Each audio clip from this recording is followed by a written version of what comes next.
Hey everybody, welcome back to the Rebel Chums channel. Today we're going to talk about collecting Star Wars on a budget.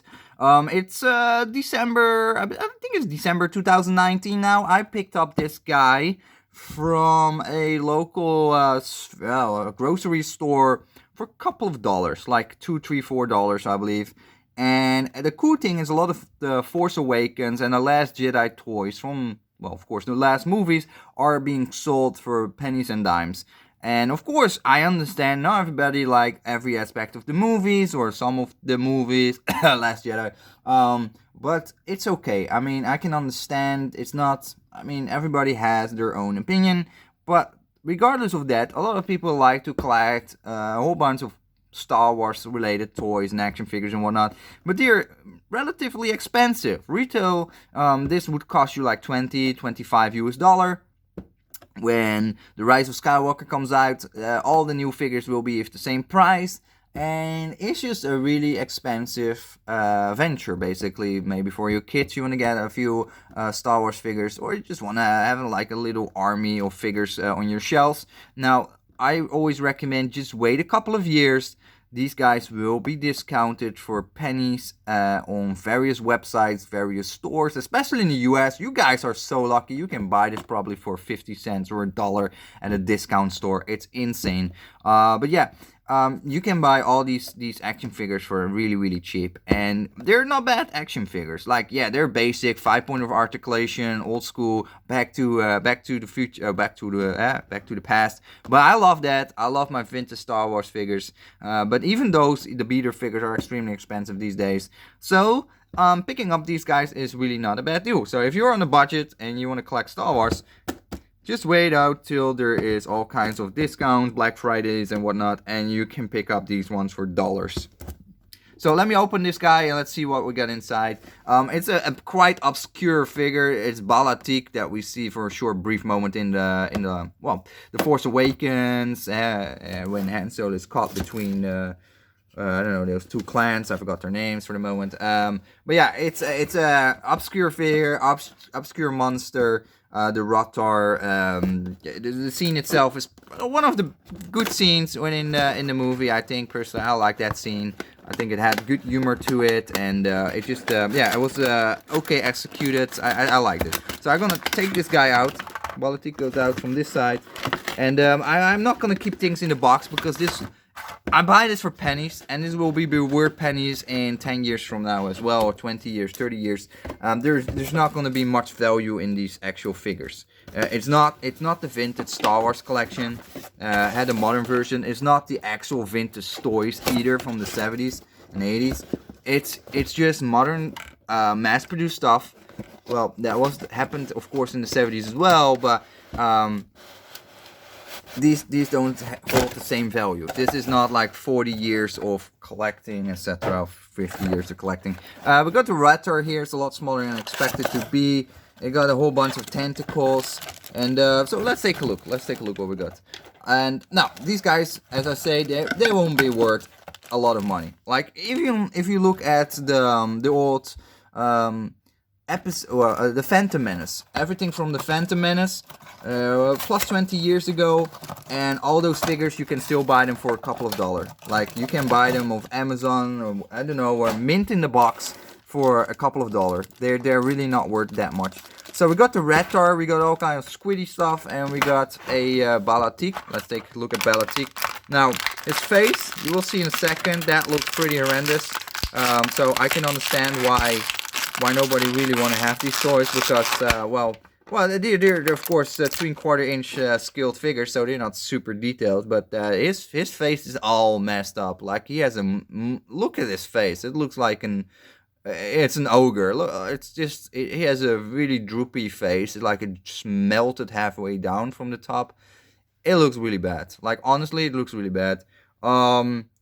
The rest, it's an all black, well, it's an all gray figure, like gray plastic with some black elements on the the gloves and the boots, and he has a blaster, and the blaster itself is pretty lackluster in details. Like I'm now used to the model kits, of course, so it's super detailed. This is just so soft in details, hardly to see, but there's some details in there, but it's really soft in the cut, etc. So, but he holds his blaster really good, so that's good. Don't know exactly what to feel about it. It's pretty big for his stature, this blaster, but hey, whatever. Yeah, it's a bit oversized. That's an oversized blaster, if you ask me. But anyway, yeah, it's okay. I mean, these figures, they don't cost much, and if you have a whole bunch of them lined up on your shelf, that makes it really cool. So this is the Ratter. Let's see how that guy looks like. And yeah, really obscure figures. Like, it's not my first choice where I would look at when I'm buying these kind of figures.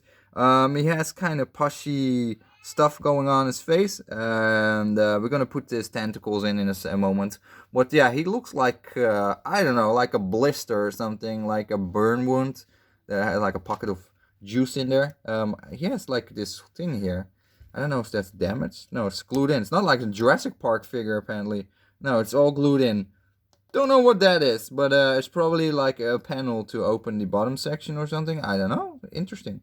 Oh, it's just glued in place. Let me see if I can see that panel from through his mouth, because he has that feature where you can put figures in his mouth. So you can like, the Ratter eat a guy. Yeah, okay. It's funny. It's funny. But yeah, these kind of figures, you know, normally I would never pick up. But yeah, for $1 or so, I mean, no issues. Okay, he has a whole bunch of tentacles, and I don't know which one goes where. Oh, they have instructions, so I need to look at the instructions. Oh, they have the horrible instructions, by the way. Oh, here we go. So let's build this guy on the video, and then, yeah, they're all labeled with a letter, by the way. All the tentacles, hard to see for you guys, but it has an L here, for example. So let's see where the L goes. The L goes in front, actually. It's on the bottom. And then orientation. Okay. How easy is this to snap in? Oh, that's sturdy. Oh my gosh. Oh, it's actually, it doesn't click. It just, yeah, it just goes in place. This is a U. Where's the U going? There's no U. What the hell is this letter? No, I put this to the side. This is a T. T. What the heck? Is there no T? Is an I. Is an I or a T? Oh, this is an I. Okay, jeez. That is the middle one. Okay. Yeah. It sort of stays. Oh my gosh, this is. Wow, and people, I want to put this in perspective as well. People bought this at lunch just to have things first, right? A lot of YouTubers, they buy all these toys and they want to be the first to review this stuff. Like, they just want to get the views. They buy this stuff at retail cost, and they're paying like, I don't know, a whole bunch of money. This probably went for like $15-20 US new. And honestly, it's not that great of a toy. It's cool though. Like, I can understand. It's a pretty cool toy, but oh my god, the quality is poor in this guy. I need to do some custom work on this. The tentacles are hardly staying in place. Like, they just fall off basically. That's bad. So I'm not gonna finish that on the live stream, on this live video, because I have to fix these little knobs, so make them nice and secure. Maybe I have to glue them in place. Regardless, at a couple of dollars, it's nice because you also can repaint them. You can make them much more accurate to the movie. Like, take your time, take off the paint, repaint them, and actually do some work on this. This tentacle is upside down, I just noticed. And actually do some work, with the tentacles, make them, super glue them in place or whatever, and make them really cool. So I'm gonna do that later. I'll make another video. I'm gonna paint this guy as well. He needs a lot more finish and details on this whole satyr or uniform or whatever, and his face needs to be redone. But that is basically a tip that I would say. I mean, if you're interested in doing some work yourself and you don't want to spend out a whole bunch of money on these collectible Star Wars figures and whatnot, buy them after a couple of years. Never buy them when they just come out, even with model kits or whatever. Just don't buy it at retail when it just come out, because it's going to be extremely expensive, and you can see it's not that great of a toy. It's pretty flimsy. And if you have paid $20 for this or even more, yeah, that kind of suck.